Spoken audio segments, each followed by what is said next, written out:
Did you hear that? That wasn't the sound of a major announcement or a presidential decree. That was the sound of silence. It's the silence that precedes a massive change, the kind of change that sneaks into a legislative budget writer at 3 a.m. and fundamentally alters the lives of millions of veterans and their families without ever making the front page. We are talking about benefits, the lifelines you earned, that are currently facing existential threats. They aren't being repealed with fanfare. They are being quietly defunded, redefined, or simply allowed to expire due to shifting political winds and razor-thin budget margins. If you rely on the VA system for stability, health care, or financial security, what we are about to discuss is not just important, it is critical. We've identified 12 essential veteran benefits, programs, and financial supports that, based on current legislative movement and expiring authorizations, could quietly vanish or be severely curtailed by this time next year. This isn't fear-mongering. This is a detailed, actionable warning. You need to know exactly what is at risk so you can prepare, adapt, and, most importantly, fight back. Stick with us because the first benefit on this list impacts your ability to pay rent while you're trying to build a new life. The first major program facing a quiet erosion is the SAUR, Post-9/11 GI Bill Monthly Housing Allowance, MHA, adjustment rate. Now you might be thinking, the GI Bill is sacred, it can't vanish. The GI Bill itself won't disappear, but the amount of money you receive to live on will change dramatically if the mechanism used to calculate the monthly housing allowance is altered or frozen. Currently, the MHA is tied to the Basic Housing Allowance, BAH, for an E5 with dependence at the EMI, specific campus zip code. This structure ensures that as the cost of living, especially rent, skyrockets in places like San Diego, Austin, or Northern Virginia, your stipend keeps pace, albeit often lagging slightly. The threat here isn't a direct cut, but a legislative push to shift the calculation method. Imagine Congress deciding that instead of using the local BAH rate, they shift to a national average, or worse, cap the annual adjustment at a fixed, lower percentage, regardless of actual inflation in your area. This seemingly small bureaucratic change has massive, immediate consequences. If your MHA is suddenly capped at a 2% increase while local rents jump 10%, you are instantly underwater. For a veteran attending school in a high-cost area, that difference could easily be $300 to $500 a month. That's the utility bill. That's the grocery money. That's the margin between focusing on your studies and having to drop out to find a minimum wage job just to stay housed. The legislative debate currently centers on cost efficiency and streamlining, which are often code words for reducing payouts to save federal dollars. If this adjustment mechanism vanishes or is replaced by a less responsive metric, the GI Bill becomes significantly less effective as a transitional tool, potentially forcing thousands of student veterans to abandon their education midstream. Think about the ripple effect: reduced graduation rates, higher student loan usage, defeating the purpose of the GI Bill, and increased financial stress on the very demographic we promised to support during their transition. This is not about the benefit disappearing entirely. It's about the benefit becoming functionally useless in high-cost environments, effectively vanishing for those who need it most. We are monitoring 3 specific bills in the appropriations committees right now that contain riders designed to reevaluate the MHA calculation methodology, all under the guise of fiscal responsibility. If one of these passes, the impact will be felt immediately in the fall semester of next year. The financial instability this causes for veterans trying to secure housing in competitive markets is profound, shifting the risk entirely onto the student rather than the government fulfilling its promise. This particular risk is insidious because it sounds technical, but its effect is devastatingly practical. Moving swiftly to the second vulnerability, we must address the HAWBA VA Home Loan Funding Fee exemption for certain disabled veterans. The VA home loan is arguably the single most powerful financial tool available to veterans, enabling millions to achieve homeownership without needing a massive down payment. A critical component of this benefit is the exemption from the VA funding fee, a fee that can run several $1,000s for veterans receiving VA compensation for a service-connected disability. This exemption saves the veteran significant upfront cash and lowers the total cost of the loan. The threat? Legislative proposals have been floated and continue to surface that seek to narrow the definition of service-connected disability that qualifies for this exemption, or introduce a sliding scale based on the disability percentage. Currently, any compensated service-connected disability, even 10%, qualifies for the exemption. The proposed change, driven by arguments that the exemption is being overused or misapplied, would raise the threshold perhaps to 30% or 50% disability rating before the veteran is eligible for the fee waiver. If you are a veteran with a 20% rating, perhaps for severe tinnitus or a chronic knee issue, and you are trying to buy your first home, losing this exemption means immediately adding thousands of dollars to your closing costs. For many, this is the difference between affording the home and being locked out of the market. This isn't about cutting the loan program.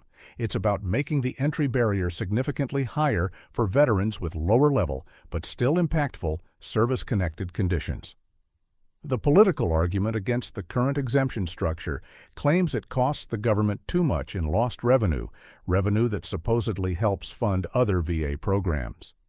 However, the true cost is borne by the veteran who is suddenly forced to pay an extra $3,000 to $5,000 at closing, a sum often impossible to secure without dipping into retirement savings or delaying the purchase entirely. The full conversation around this change is often buried deep within budget reconciliation packages, far away from public scrutiny, making it a prime candidate for a quiet vanishing act. This is a crucial distinction. The benefit doesn't disappear, but the accessibility to the financial relief it provides disappears for a huge segment of the veteran population. We need to be vigilant about any language that redefines eligible disabled veteran within the context of housing finance. The ability to buy a home is the cornerstone of post-military stability, and eroding this exemption destabilizes that foundation for thousands of families annually. The third area of extreme risk, and one that has faced legislative challenges every single year since its expansion, is the U Program of Comprehensive Assistance for Family Caregivers, PCAFC. This program is the bedrock of support for veterans with serious, complex, service-connected disabilities, providing stipends, training, and healthcare access to the family members who dedicate their lives to providing full-time care. The risk here is twofold: funding cuts and aggressive eligibility purges. The PCAFC has been historically plagued by inconsistent application of rules and sudden, often devastating removals from the program. The legislative threat involves restricting the eligibility criteria, particularly for veterans injured prior to the 9/11 era, whose inclusion in the expanded program has been a point of contention among budget hawks. If the funding for the PCAFC is not fully reauthorized at current levels, or if the VA is pressured to aggressively right-size the program through eligibility reviews, thousands of family caregivers could suddenly lose their stipends, their access to health insurance through the program, and their critical respite care hours. Imagine being the full-time caregiver for a severely wounded spouse, relying on that monthly stipend to cover basic household expenses because you cannot hold outside employment. If that payment vanishes overnight, the financial devastation is immediate and catastrophic. This is not just a loss of income. It is the loss of a support system that prevents the veteran from being institutionalized. The disappearance of this benefit doesn't just hurt the caregiver. It directly impacts the veteran's quality of life and safety, placing an immense, unsustainable burden back onto the family unit. Furthermore, there is ongoing legislative discussion about implementing a sunset clause on the expanded eligibility criteria, which would automatically remove thousands of legacy participants unless Congress actively votes to renew their status, a vote that is far from guaranteed in a fractured political climate. The bureaucratic challenge is equally threatening. The VA's internal review processes have been criticized as opaque and arbitrary. If the criteria are tightened under legislative pressure, the resulting appeals process will overwhelm the system, leaving desperate families without recourse or funding for months or even years. This is a benefit that is constantly under the microscope, and its continued existence in its current robust form is highly contingent on annual political will. The silent vanishing here is the slow, agonizing reduction in the number of eligible veterans and caregivers, forcing families into impossible choices. The complexity of managing these high-needs cases demands stable funding, and any legislative instability translates directly into human suffering. Point number 4 focuses on a niche, but vital, service. Specialized dental care eligibility for non-service-connected conditions. Generally, VA dental care is highly restricted, reserved for veterans with service-connected dental injuries, those rated 100% disabled, or those recently discharged.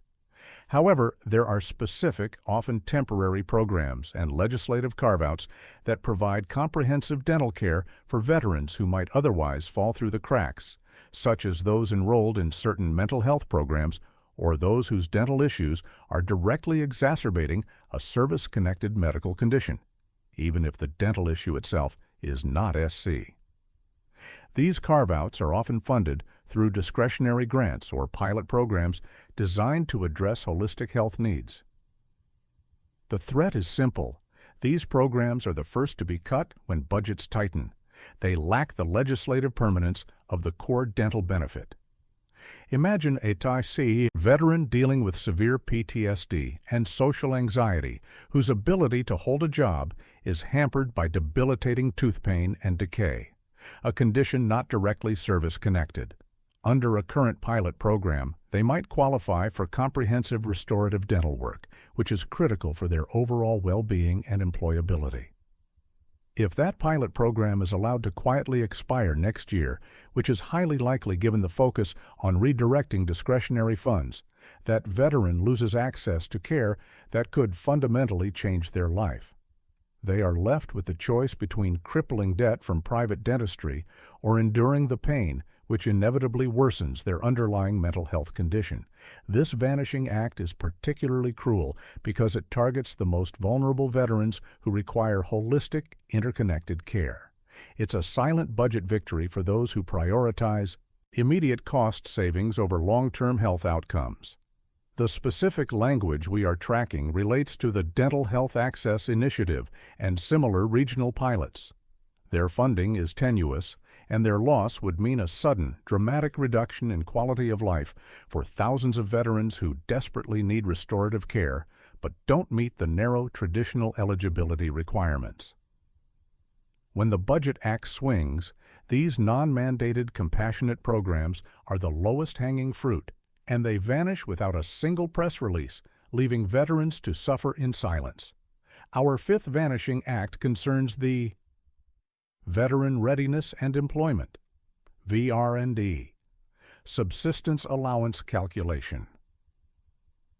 The VR&E program, formerly Chapter 31, is designed to help service-disabled veterans find and maintain suitable employment. A key component is the subsistence allowance, a monthly payment intended to cover basic living expenses while the veteran is participating in training, education, or job-seeking activities. The risk here is similar to the GI Bill MHA, a change in the calculation methodology that drastically reduces the actual payout. Currently, the allowance is relatively robust, but legislative proposals are continually pushed to harmonize the VR&E rate with other, lower federal training stipends, or to introduce new, stricter means testing requirements that effectively reduce the allowance for those who have modest savings or other household income. If the subsistence allowance is cut, the veteran in the VR&E program faces an immediate dilemma. They are often disabled and attempting to retrain for a new career, which is inherently stressful. If their monthly allowance drops, say, by 20%, they are forced to divert time and energy away from their rehabilitation and training, just to find supplementary income. This defeats the entire purpose of the VR&E program, which is supposed to provide a stable, focused environment for career transition. The disappearance of the full, robust subsistence allowance means the vanishing of true vocational rehabilitation for many. It transforms a supportive program into a financial struggle, leading to higher dropout rates and failure to secure meaningful employment. This is a legislative maneuver that looks good on a spreadsheet, reducing the cost per participant, but ignores the human cost of delaying or derailing a veteran's reentry into the civilian workforce. We must watch closely for any proposed language that alters the definition of full-time participation or introduces new resource limitations for eligibility, as these are the bureaucratic mechanisms used to quietly reduce the payout and, therefore, the program's utility. Next, we look at the sixth potential vanishing benefit: burial and plot allowance rates and eligibility. While perhaps morbid to discuss, the benefits surrounding a veteran's final resting place are deeply important to their families and are a final token of appreciation from the nation. The VA provides various allowances to cover burial expenses and plot costs. The danger here is not the elimination of the benefit, but the failure to adequately adjust the fixed allowance rates to keep pace with the hyperinflation in funeral industry costs. These allowances have historically lagged far behind the actual cost of a burial. If the fixed allowance rates, which are already often insufficient, are frozen for another year or two while funeral and cemetery costs continue to soar, the benefit effectively vanishes in terms of real-world financial relief. A family expecting the VA allowance to cover a substantial portion of the funeral expenses may find that the payment now covers less than 10% of the total cost, leaving them with an unexpected and massive financial burden during a time of grief. This vanishing is insidious because it's a reduction in value rather than a reduction in the stated dollar amount. Furthermore, there are constant legislative pressures to tighten the eligibility criteria for non-service-connected deaths, particularly regarding the distance between the veteran's home and the nearest national cemetery. If these distance requirements are made stricter, the family loses the plot allowance entirely, forcing them into expensive private options. This quiet erosion of the burial benefit is a deeply disrespectful way to save money, placing undue financial stress on grieving families. We need active lobbying to ensure these fixed rates are indexed to a relevant inflation metric, such as the Consumer Price Index for funeral services, rather than being left to the whims of annual, often neglected, appropriations cycles. The current lack of indexing means that every year the real value of this benefit shrinks, making it quietly vanish piece by piece. The seventh major threat, and perhaps the one with the broadest impact on veteran health, is the potential rollback or severe restriction of SACTI. Access to community care, Mission Act funding levels. The VA Mission Act was established to allow veterans to seek private medical care, community care, when the VA cannot provide timely or geographically accessible services. This program is the safety valve for the entire VA healthcare system. The problem? It is incredibly expensive, and its funding is constantly under intense scrutiny. The threat is that Congress will fail to fully fund the Mission Act at the levels required to meet demand, or that the VA will be pressured to drastically tighten the eligibility criteria, specifically the wait time and drive time standards. Imagine the VA being forced to extend the allowable drive time from 30 minutes to 60 minutes, or extending the allowable wait time for an appointment from 28 days to 45 days before a veteran qualifies for community care. For veterans in rural areas or those with complex, time-sensitive conditions, this change is devastating. It means being locked back into a failing or distant VA facility, suffering delays that could compromise their health, or having to drive hours for routine appointments.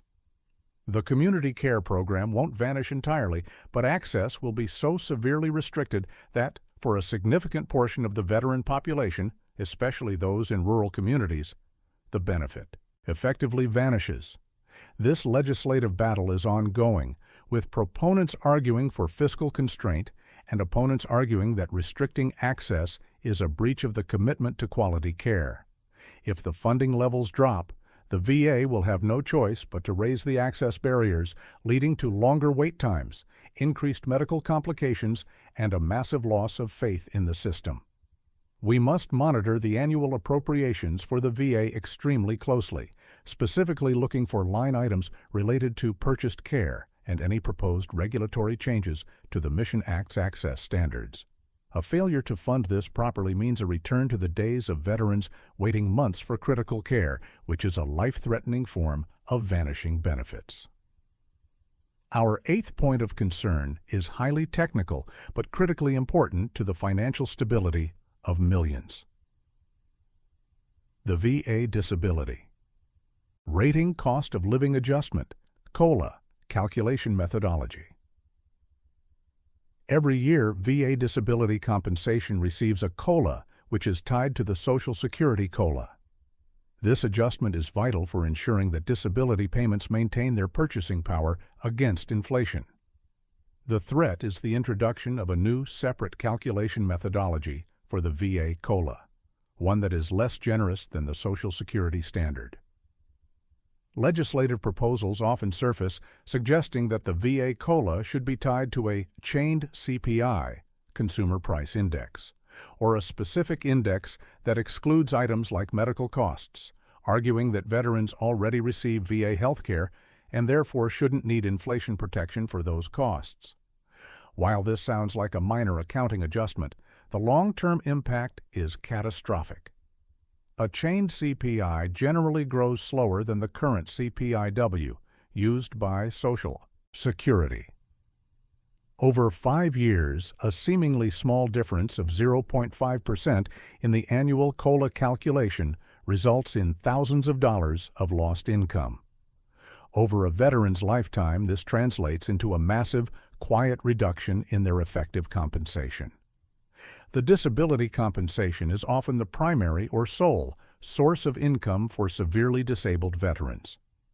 Eroding the COLA mechanism is the most effective way to quietly reduce the government's long-term financial obligation without ever announcing a cut to the base rate. It's a slow, stealthy form of vanishing income, forcing disabled veterans to absorb the full burden of inflation while their fixed income stagnates. This legislative fight is highly political and often buried in complex economic reports, making it difficult for the average veteran to track. Any movement to decouple the VA COLA from the Social Security COLA must be treated as an immediate, severe threat to financial security. The difference between a robust COLA and a restricted one is the difference between surviving and thriving, or slowly sinking into poverty as inflation eats away at their fixed payments. The ninth benefit at risk is slightly different because it involves the intersection of federal and state policy. State-level property tax exemptions influenced by federal definitions. Many states offer generous, sometimes complete, property tax exemptions for veterans with high service-connected disability ratings, e.g. 100% P&T. These exemptions are often the single largest financial benefit a disabled veteran receives, saving them thousands annually and allowing them to remain in their homes. The threat here comes from two directions: state budget crises and federal definition changes. If the federal government, through budget pressures, were to subtly change the definition of permanent and total P&T disability or introduce new requirements for maintaining that status, states might be forced to follow suit, leading to the sudden disqualification of thousands of veterans from their state property tax relief. Furthermore, in times of state budget deficits, there is constant political pressure to cap or eliminate these exemptions entirely, arguing that the tax burden is too high on non-veteran residents. If your state exemption vanishes, your annual housing cost could jump by $5,000, $10,000, or even $15,000 overnight. For a veteran living on a fixed disability income, this sudden massive increase in overhead is devastating, potentially leading to foreclosure or forcing a move out of their community. While the federal government doesn't directly control state property taxes, it sets the definitions that trigger the exemption. Any change to the federal P&T definition must be viewed as a direct threat to this vital state benefit. This is a quiet vanishing because it happens at the local level, often under the radar of national veteran advocacy groups, yet it has the most profound impact on a veteran's stability and wealth retention. Next up, the 10th vulnerability: specific mental health telehealth grants and pilot programs. Following the pandemic, the VA greatly expanded its use of telehealth, particularly for mental health services, often through temporary grants or pilot programs designed to reach isolated or underserved veterans. These programs fund specialized remote care units, high-speed internet access subsidies for low-income vets, and specific group therapy modalities that are not yet integrated into the standard VA system. The risk is that as the immediate crisis atmosphere fades, these temporary funding mechanisms will be allowed to expire without being permanently codified and funded. If these grants vanish, thousands of veterans, especially those in rural areas or those with mobility issues, will lose their immediate, convenient access to mental health care. They will be forced back into long drives, long waits, or most dangerously, they will stop seeking care altogether. For a veteran relying on weekly remote counseling to manage severe mental health challenges, the sudden loss of that connection is a crisis. The disappearance of these pilot programs means the vanishing of innovation and accessibility in mental health care. The VA often relies on these temporary funds to test new models of care, and when they are cut, the system regresses. This is a particularly sensitive area because mental health services are already strained. Allowing these successful temporary solutions to expire is a silent admission that accessibility is no longer the top priority, and the consequences for veteran well-being and suicide prevention are dire. We need to demand that successful telehealth pilots are immediately converted into permanently funded, mandated programs before their current authorization runs out next year. The 11th benefit facing potential expiration relates to daily mobility. Transit subsidies and voucher programs, local or regional VA initiatives. Many large VA medical centers, recognizing the difficulty veterans face in accessing care, partner with local transit authorities or utilize discretionary funds to provide subsidized transportation, gas vouchers, or free ride-share credits for veterans traveling to appointments. These are not nationally mandated benefits.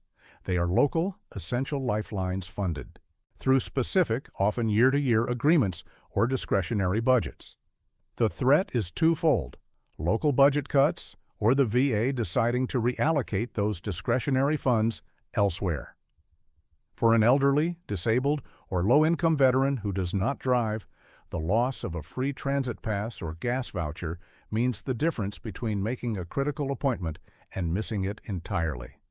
If these local subsidies vanish, the veteran is essentially cut off from their health care.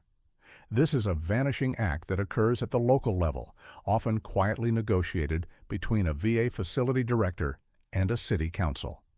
We are seeing increasing pressure on these local budgets, and transportation subsidies are often viewed as non-essential extras. However, for the veteran dependent on them, they are the key to accessing all other healthcare benefits. The disappearance of these local supports leads directly Back to the problem of restricted community care access, creating a perfect storm of inaccessibility for the neediest veterans. We must advocate for the permanent mandatory funding of transportation assistance programs, removing them from the precarious position of relying on annual discretionary grants. Finally, the 12th benefit that could quietly vanish by next year involves a critical protection for vulnerable veterans. The current structure of the VA fiduciary program, protections and oversight. The VA fiduciary program is designed to protect veterans who are deemed incapable of managing their own financial affairs due to disability, appointing a fiduciary, a family member, friend, or professional, to manage their VA benefits. The threat here is a legislative or regulatory push to reduce the oversight and auditing requirements placed on these fiduciaries, ostensibly to streamline the process and reduce administrative costs.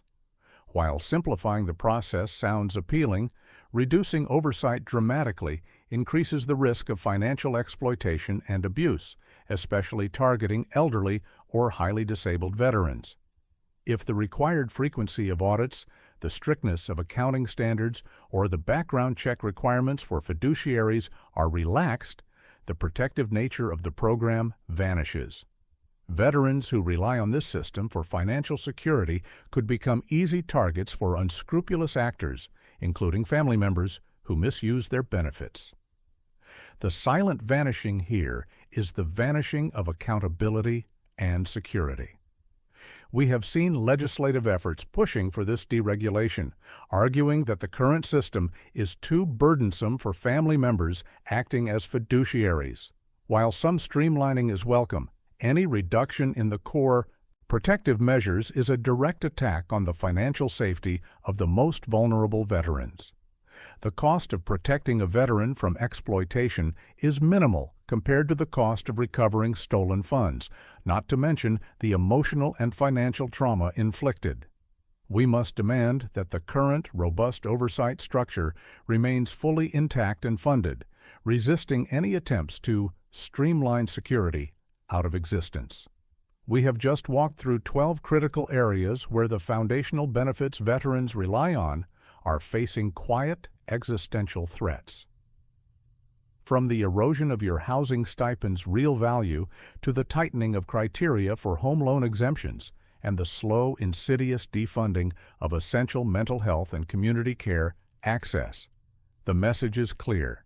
The safety net is fraying, and the changes are happening in the shadows of larger political debates. These benefits aren't vanishing with a bang. They are vanishing with a whimper through bureaucratic redefinition, inadequate indexing to inflation, and the expiration of temporary yet vital funding authorizations. The common thread is the prioritization of immediate budget savings over the long-term stability and health of those who served. You earned these benefits. They are not handouts. They are a debt repaid. Your preparation must be immediate. First, review your current eligibility for every single program we discussed, especially PCAFC and the home loan exemption, and secure documentation now. Second, understand that the fight for these benefits is a continuous process of vigilance. If we allow these 12 critical supports to quietly vanish by this time next year, the financial and medical consequences for the veteran community will be catastrophic, forcing thousands back into hardship. Don't let the silence become the sound of your benefits disappearing. Stay informed, stay vigilant, and demand that your representatives protect the promises made to those who protected us. The time to act is now, before the legislative pen makes the final silent cut.